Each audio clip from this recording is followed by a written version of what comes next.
Elle n'a jamais été destinée à commander. Du moins, c'est ce qu'ils disaient tous.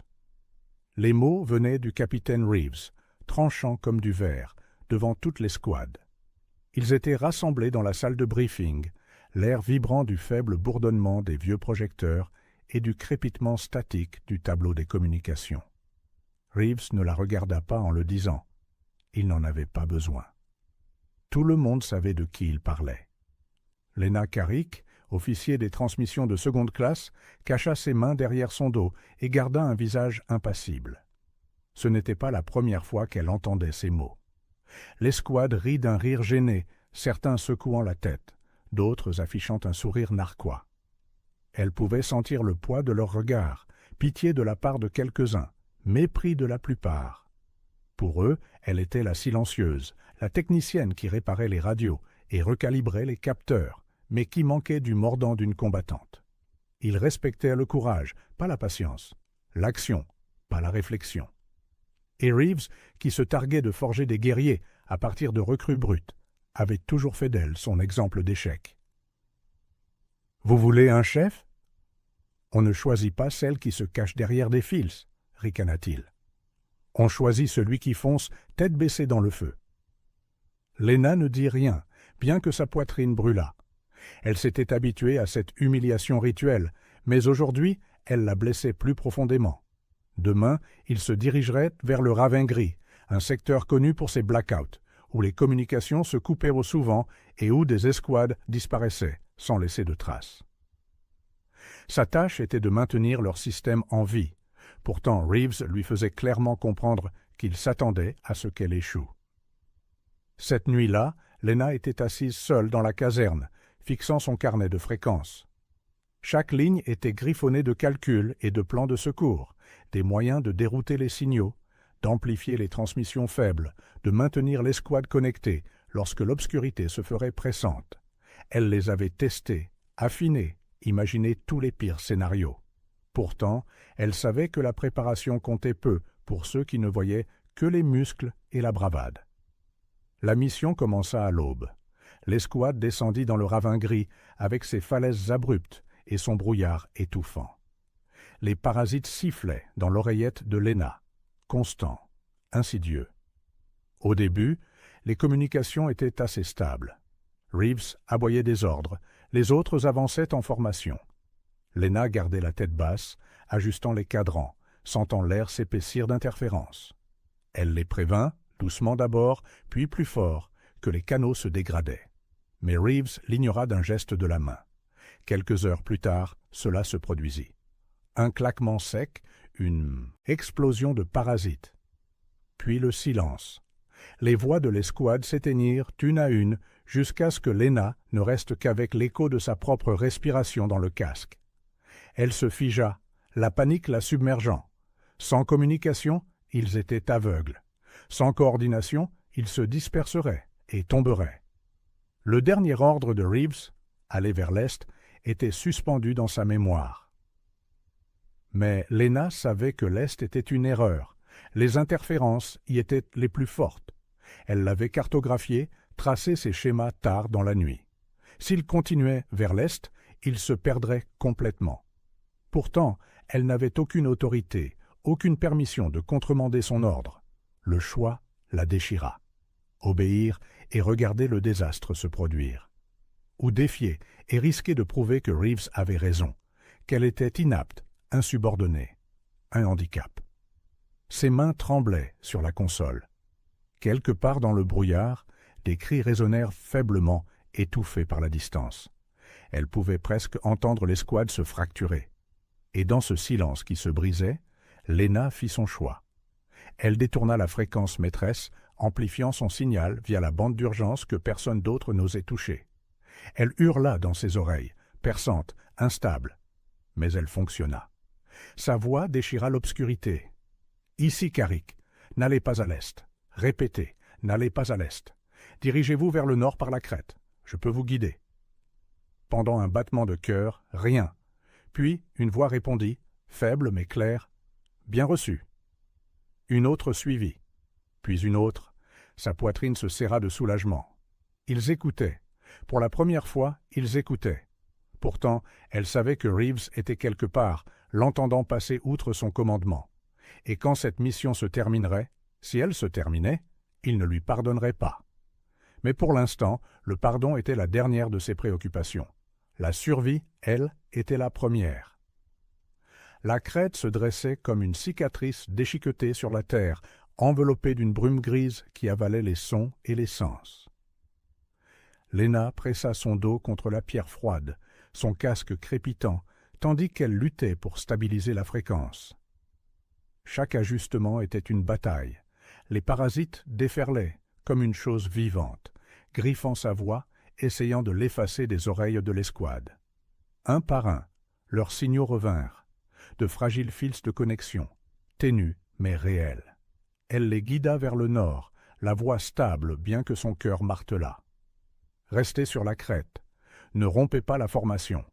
Fiez-vous aux marqueurs que je vous envoie. C'était la première fois qu'elle parlait avec une telle autorité, et elle s'attendait presque à ce qu'il rine, qu'il la questionne. Mais personne ne le fit. Peut-être sentait-il, même à travers les parasites, qu'elle était la seule à les maintenir. Ensemble. Pendant un temps, l'escouade se déplaça comme elle l'indiquait. Elle pouvait entendre leurs bottes grincer contre la pierre meuble, le souffle court de soldats peu habitués au silence. Pourtant, l'absence de Reeves la rongeait. Où était-il?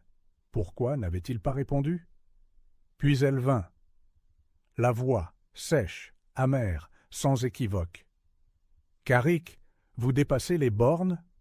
Ces mots la tailladèrent à travers son oreillette comme une lame. Le soulagement et l'effroi s'emmêlèrent dans sa poitrine.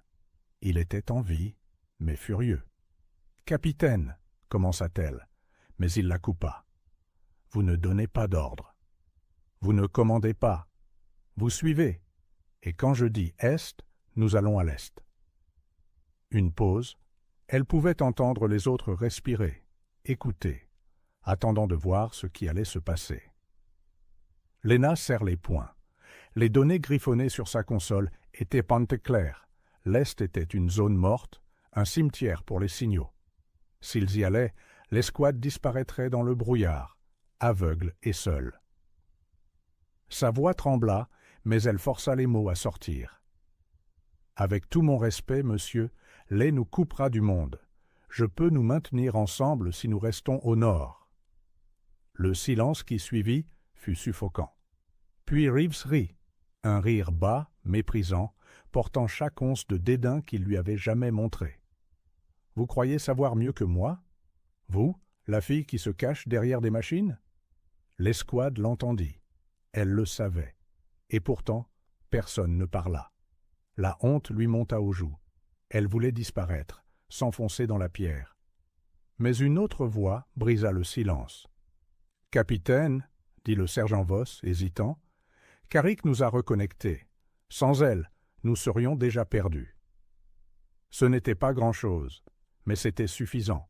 Une fissure dans le mur de mépris. Reeves gronda, mais Lena saisit l'instant. « Si vous voulez que nous survivions à ce ravin, laissez-moi guider les signaux, juste pour cette fois. Si j'échoue, j'en assumerai la responsabilité. » L'escouade attendait sa colère. Elle s'y prépara aussi.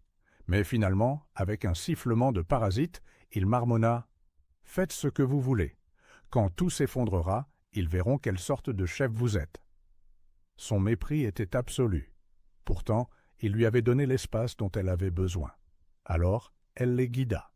À travers le brouillard dense, elle les dirigea au-delà des dolines et des chutes abruptes.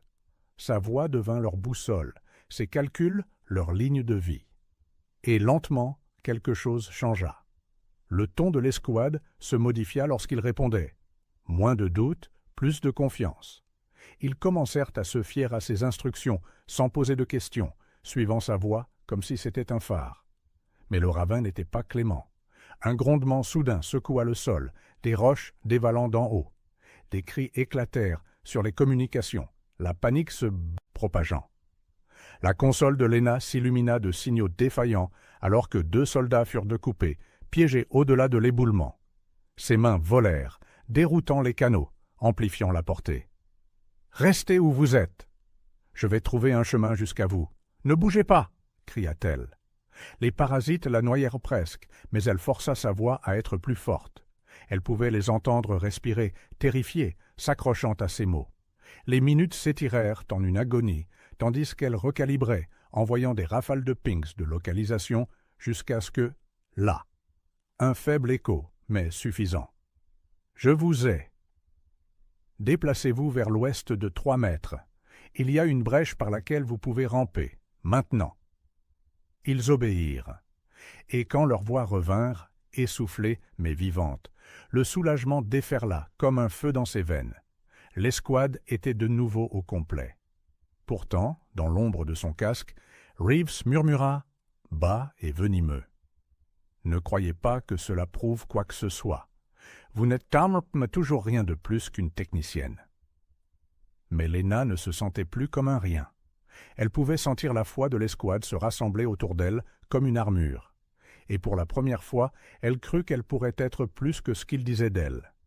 Le brouillard s'épaissit, tandis que l'escouade avançait, avalant les formes jusqu'à ce que seules les voix les reliennent. La console de Lena vacillait, les interférences s'intensifiant à chaque pas. Le ravin semblait vivant, comme s'il essayait de les séparer, un signal à la fois. Elle les guida avec constance, sa voix une corde fragile tendue à travers le vide. Pourtant, sous ses instructions calmes, la peur la rongeait. Elle pouvait sentir l'hostilité de Reeves irradier à travers chaque réponse sèche, chaque fois qu'il parlait par-dessus elle. Il préférait la voir échouer plutôt que d'admettre qu'elle avait raison. Et l'échec ici signifiait la mort. Les heures passèrent dans un silence las, les bottes raclant la roche, les respirations haletantes. L'escouade lui faisait confiance maintenant, bien que personne ne le dise à voix haute. Même Voss, bourru et sceptique, répétait ses instructions à ceux qui étaient de plus en arrière, renforçant ses mots comme une seconde encre. Mais Reeves bouillonnait. Puis vint le moment qui rompit le fragile équilibre. Un hurlement perçant de parasites déchira le casque de Lena, suivi du son sans équivoque de tirs. Pas des tirs d'entraînement, pas des balles à blanc, le claquement sec de munitions réelles résonnant contre la pierre. « Contact !» cria quelqu'un, la panique éclatant. L'escouade se dispersa instinctivement, l'entraînement prenant le dessus, mais dans le chaos, leurs signaux s'effilochèrent. La console de Lena devint folle. Des voix qui se chevauchaient, des appels désespérés, la moitié d'entre eux s'interrompant. Sa poitrine se serra. S'ils rompaient la formation, le brouillard les engloutirait. Elle frappa sa main sur l'émetteur, sa voix nette et autoritaire, avant même qu'elle ait pu réfléchir. « Cessez de tirer à l'aveugle, économisez les munitions, repliez-vous sur la ligne de crête, maintenant !» Il y eut une hésitation, des protestations remplies de parasites, mais ensuite elle entendit des bottes bouger, des armes s'abaisser. Lentement, de manière désordonnée, ils se regroupèrent là où elle l'avait indiqué. Un silence tendu tomba, rompu seulement par des respirations saccadées. Et puis la voix de Reeves, chargée de fureur. « Vous osez encore passer outre mes ordres ?» Lena se figea. L'escouade se figea. Elle pouvait presque sentir le poids de son regard peser à travers les communications. « Vous êtes fini après cette mission, » siffla-t-il. « Je m'en occuperai personnellement. » Quelque chose en elle se brisa. Non pas de rage, mais de clarté. Elle en avait fini de se recroqueviller sous son mépris. « Si vous aviez eu le dessus, la moitié d'entre nous serait déjà perdue, » dit-elle, sa voix basse mais ferme. « Si vous voulez me punir plus tard, faites-le. Mais pour l'instant, c'est moi qui nous maintiens en vie. » Un silence stupéfait suivit. Personne n'osa parler. Mais alors, une voix calme perça. « Elle a raison. » C'était le soldat Nial, le plus jeune d'entre eux, son ton tremblant mais ferme. On serait mort sans elle. D'autres murmurèrent leur accord, hésitants mais de plus en plus nombreux. Le vent tournait, et Reeves le sentit. Ses mots suivants furent du venin. « Vous croyez que ça fait d'elle un chef ? Elle s'effondrera au moment où le vrai combat commencera. » Comme invoqué par son mépris, le ravin répondit par un grognement sourd et roulant. Le sol trembla sous leurs bottes, des pierres détachées, dévalant le long de la falaise. L'air lui-même semblait vibrer. Et puis ils les virent, des formes se déplaçant dans le brouillard, rapides et délibérées. Pas l'écho des propres mouvements de l'escouade, quelque chose d'autre. Embuscade. Les tirs éclatèrent, précis et coordonnés. Les balles firent des étincelles contre la pierre, forçant l'escouade à plonger pour se mettre à couvert. Des cris et des jurons emplirent dans les communications. La console de Lena s'embrasa de rouge avec des signaux qui s'effondraient. Ils étaient assiégés. L'adrénaline déferla dans ses veines. Elle dévia les canaux d'urgence, augmentant l'amplification jusqu'à ce que sa voix coupe comme de l'acier. « Restez à couvert! Ne perdez pas la ligne de vue. Voss, feu de couverture sur le flanc gauche. Nial, avec lui. Tarot, prenez le point élevé. Votre marqueur est à 2 heures. » Ses ordres fusaient, vifs et rapides, l'instinct la guidant autant que les données. Et l'escouade obéit, sans questionner, sans hésiter. Ils se déplaçaient comme elle l'indiquait, tirant en rafale, coordonnés, se couvrant les uns les autres. Pour la première fois, ils se battaient comme un seul homme. À travers les parasites et les tirs, le monde de Lena se réduisit aux signaux, aux voix, aux schémas de mouvement. Elle lisait le rythme de l'ennemi, anticipant leurs frappes, redirigeant son escouade pour les déjouer. C'était comme si toutes ces nuits à cartographier les fréquences l'avaient préparée à cela, le langage même du chaos. Les minutes se fondirent en une éternité. Et puis, aussi soudainement qu'il avait commencé, l'assaut faiblit. Le brouillard engloutit les attaquants, leurs tirs s'estompant dans le silence. L'escouade resta accroupie, haletante, les armes prêtes, mais aucune seconde vague ne vint. « Statue !» exigea Lena, la voix rauque. Un par un, les voix répondirent. Meurtris, secoués, mais vivants. Tous vivants. Le soulagement l'envahit dans une vague vertigineuse. Elle s'affaissa contre la crête, les mains tremblantes. Ils avaient survécu. Mais vint alors le tranchant amer de la voix de Reeves, plus calme maintenant, dépouillé de certitude. Ne pensez pas que cela vous rend apte à commander. Un coup de chance ne fait pas un commandant. Lena ferma les yeux, l'épuisement pesant lourdement, mais elle pouvait entendre l'escouade murmurer, leur silence chargé de quelque chose de nouveau, le doute en lui, la foi en elle. Pour la première fois, ce n'était pas le mépris de Reeves qui la définissait, c'était leur survie. L'aube ne touchait jamais le ravin gris. Son brouillard était éternel, transformant les heures en un flou de lumière tamisée et d'ombres mouvantes. L'escouade se blottit sous un surplomb, reprenant son souffle après l'embuscade. L'épuisement leur collait à la peau, mais il y avait autre chose dans leurs yeux maintenant. Une reconnaissance tacite que sans Lena, ils ne seraient pas là du tout. Elle était assise à l'écart, penchée sur sa console, les doigts à vif à force de recalibration sans fin. L'appareil pulsait faiblement, cabossé mais vivant, le seul fil qui les reliait. Elle ajusta un cadran, écoutant le sifflement des interférences. Des motifs lui murmuraient, un rythme dans les parasites, presque comme un code. Le ravin n'était pas aléatoire. Il était conçu pour désorienter, pour disperser, pour détruire. Et elle commençait à en comprendre le langage. Derrière elle, Reeves faisait les 100 pas comme un animal en cage. Son autorité, autrefois absolue, avait été ébranlée, et il la sentait lui échapper. L'escouade ne le regardait plus avec une obéissance aveugle. Leurs yeux se tournaient vers elle lorsque des ordres étaient nets donnés. Et cela, pour lui, était une trahison. « Vous vous êtes pas tous oubliés », lança-t-il soudain, sa voix résonnant contre la pierre. « Elle n'est pas votre chef ?»« C'est une technicienne. Elle ne sait pas ce que c'est que de se battre, de saigner les uns pour les autres. Elle se cache derrière des circuits et des fils. » Les mots la piquèrent, mais Lena se força à rester silencieuse. Elle avait appris que son mépris se nourrissait de ses réactions. Pourtant, lorsqu'elle jeta un coup d'œil à l'escouade, elle vit de l'hésitation. Ils ne riaient plus, ils ne ricanaient plus. Ils écoutaient, pesaient, décidaient.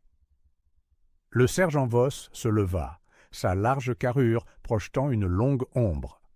« Avec tout mon respect, capitaine, elle nous a maintenus en vie quand nous étions coupés du monde. Elle a lu le ravin comme si c'était une carte.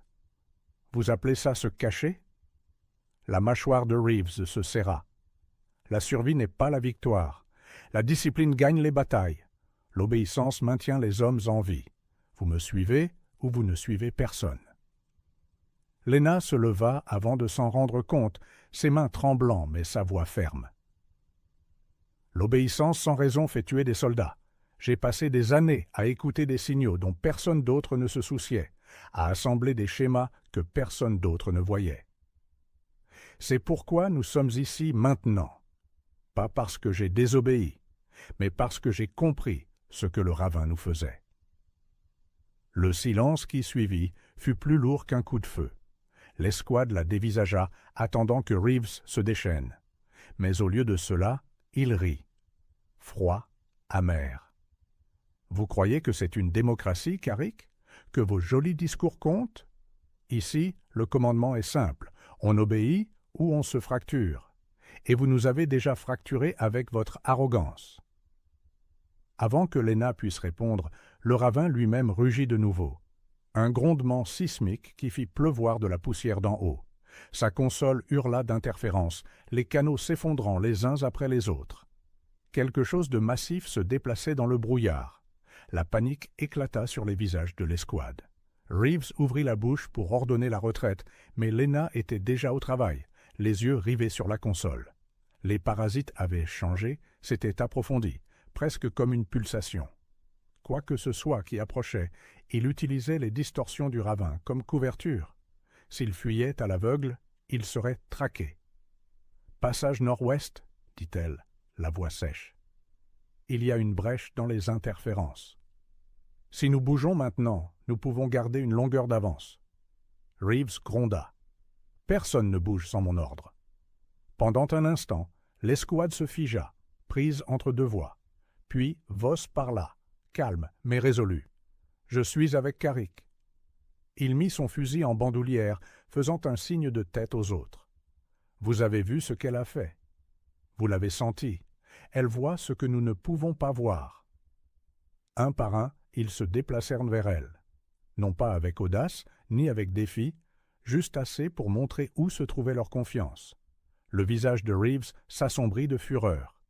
« Vous faites tous une erreur que vous ne vivrez pas pour regretter. » Lena soutint son regard, sa peur se consumant en quelque chose de plus solide. « Si les maintenir en vie est une erreur, c'est une erreur que je ferai à chaque fois. » Et sur ce, elle les conduisit dans la brume. Le sol trembla de nouveau, l'ennemi invisible se rapprochant, sa présence pesant comme un poids sur leur poitrine.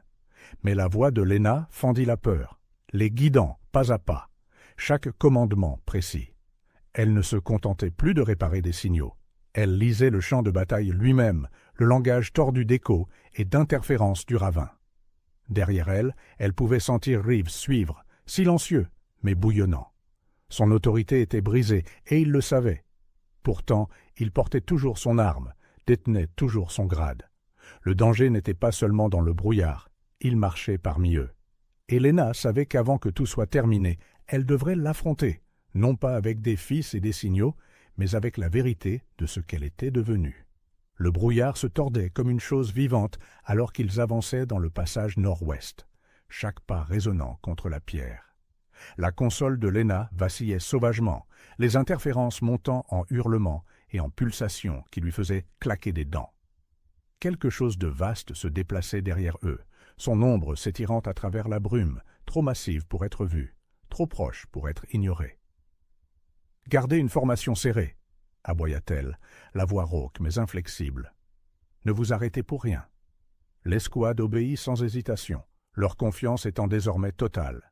Même Niall, tremblant à l'arrière, gardait les yeux droits devant, guidé par ses paroles. Chacun d'eux se déplaçait comme si sa voix était le seul sol solide dans l'obscurité changeante. Mais Reeves était différent. Il restait en arrière, ses pas lourds de ressentiment. Elle pouvait sentir son regard la transpercer dans le dos, alors même que le danger se rapprochait. Il préférait la voir échouer plutôt que d'admettre qu'il avait eu tort. Le sol trembla, un rugissement assourdissant fendant l'air. De la brume sortirent penchent des formes, des silhouettes massives, leurs mouvements coordonnés, chassants. Les assaillants étaient revenus, et cette fois ils ne frappaient pas à l'aveugle. Ils poussaient l'escouade vers l'effondrement. La console de Lena hurlait des avertissements, les signaux s'effondrant comme des dominos. Elle travailla furieusement, ses mains volant sur les cadrans et les fils, déroutant ce qu'elle pouvait. Sa voix déchira le chaos. « Voss, feu de suppression à l'ouest. Taro, angle élevé, maintenant !» L'escouade répondit instantanément. Les tirs tonnèrent à l'unisson, des rafales synchronisées avec ses ordres, repoussant les attaquants juste assez pour continuer à avancer. Elle sentait le rythme de la bataille dans ses os maintenant, les schémas se déroulant comme une partition qu'elle seule pouvait lire. Et puis la voix de Reeves coupa à travers les communications dures et venimeuses. « Repli vers l'est, c'est un ordre. » Les mots figèrent l'escouade. Les balles sifflèrent, la pierre vola en éclats, des cris résonnèrent. Mais malgré tout, une hésitation se propagea. L'autorité était profondément ancrée en eux. Désobéir à un capitaine, c'était inviter la ruine. Le cœur de Lena battait la chamade. S'ils allaient à l'est, les interférences les consumeraient. Ils seraient aveugles, dispersés, massacrés. Elle avait quelques secondes pour décider, et seulement sa voix pour les sauver. « Non !» cria-t-elle, plus fort qu'elle ne l'aurait cru possible. « Si vous allez à l'est, vous mourrez. Faites-moi confiance. Faites confiance à ce que vous avez vu. Restez avec moi, et nous vivrons. » Le brouillard sembla retenir son souffle. Reeves jura, crachant du venin, mais l'escouade ne se déplaça pas vers lui. Un par un, ils tournèrent leurs armes là où elle l'indiquait, leurs bottes suivant son chemin. Reeves rugit de fureur, s'avançant comme pour les ramener de force. Mais avant qu'il ne puisse agir, Voss s'interposa, son fusil stable. « Halte, capitaine, nous n'allons pas vous suivre vers la mort. » Pendant un instant, le temps se fractura. La fierté de Reeves, son autorité, son contrôle, tout vacilla. Son arme se leva, une menace désespérée. Et puis, avec un son semblable à une montagne qui se brise, le ravin lui-même rugit de nouveau. L'ennemi surgit du brouillard et le choix lui fut dérobé. L'escouade tira comme un seul homme, les ordres de Lena les guidant dans un rythme qui fendait le chaos. Ils se déplaçaient comme une machine vivante, se couvrant, avançant, frappant avec précision. Les assaillants faiblirent, submergés non pas par la puissance de feu, mais par l'unité, la chose même que le ravin était conçu pour briser. Et au cœur de tout cela se trouvait Lena, sa console étincelant, sa voix inflexible, sa peur consumée en résolution. Elle n'était plus la fille cachée derrière des fils. Elle était le signal qui les unissait, l'encre dans l'obscurité. Lorsque les derniers échos de la bataille s'estompèrent, le silence devint pesant. L'escouade se tenait là, meurtrie mais vivante, leur respiration saccadée, leurs yeux tournés non pas vers Reeves, mais vers elle. Reeves abaissa lentement son arme, son visage un masque d'incrédulité. L'autorité lui avait échappé, brisée au-delà de toute réparation. « Ce n'est pas comme ça que ça marche, » murmura-t-il, presque pour lui-même. « Vous n'avez pas le droit de prendre le commandement. Vous n'avez pas le droit de... » Mais l'escouade n'écoutait pas. Voss parla à la place, la voix ferme, portant le poids de leur survie. « Carrick nous a maintenus en vie. Elle nous a guidés quand personne d'autre ne le pouvait. C'est la seule chose qui compte. » Lena sentit les mots s'enfoncer profondément, plus lourds que n'importe quelle médaille, plus brillants que n'importe quel grade. Elle n'avait pas demandé cela, ne l'avait pas cherché, mais elle l'avait mérité. Non par arrogance, non par défi, mais par le refus simple et inébranlable de les laisser mourir. Pendant un long moment, elle resta dans le silence, la console bourdonnant faiblement à ses côtés, le brouillard s'enroulant et se retirant comme si le ravin lui-même reconnaissait ce qui avait changé. Quand ils émergèrent enfin à la lumière du jour, l'escouade marchait derrière elle, pas derrière Reeves. Leurs têtes étaient hautes, leurs pas assurés.